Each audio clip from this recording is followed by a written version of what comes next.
ఈ క్వశ్చన్ అనేది రీసెంట్ గా జరిగిన ఆర్పిఎఫ్ ఎగ్జామినేషన్ లో అడగడం అయితే జరిగింది. ఒకసారి క్వశ్చన్ ఏంటో చూద్దామండి. Which of the following articles of Indian constitution says that all public places are open to all citizens అంటున్నారు. అయితే ఇక్కడ మనకి క్లియర్ గా చూసుకుంటే పబ్లిక్ ప్లేసెస్ గురించి అడుగుతున్నారు. అయితే మీకు ఇక్కడ ఆర్టికల్స్ బేస్ చేసుకొని కూడా మీరు ఎలిమినేట్ చేయొచ్చు. ఆర్టికల్ 21 ఏంటి? Right to life and personal Liberty. ఇది కాదు. ఆర్టికల్ 30 దేని గురించి చెప్తుంది? మైనారిటీ ఎడ్యుకేషన్ ఇన్స్టిట్యూషన్స్ గురించి చెప్తుంది. ఇది కూడా కాదండి. ఆర్టికల్ 16 ఆర్ 15 క్లాస్ 2 ఈ రెండిట్లోనే చాలా మంది కన్ఫ్యూజ్ అవుతూ ఉంటారండి. 16 అంటే మీకు క్లియర్ గా చూసుకోండి పబ్లిక్ ఎంప్లాయ్మెంట్ కి సంబంధించింది. ఆర్టికల్ 15 అంటే మీరు ఇంకా క్లియర్ గా చూసుకుంటే no person shall not be discriminated on the grounds of caste, colour, gender, place of birth and religion.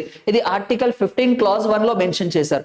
అయితే ఇప్పుడు ఆర్టికల్ 15 క్లాస్ 2 లో చూసుకుంటే no person shall not be discriminated on the grounds of caste, color, gender, place of birth and religion at public places అని mention చేయడం అయితే జరిగింది. Article 15 class 2 లో వచ్చేసి ఈ ప్రొవిజన్ అనేది మెన్షన్ చేయడం అయితే జరిగింది. Thank you.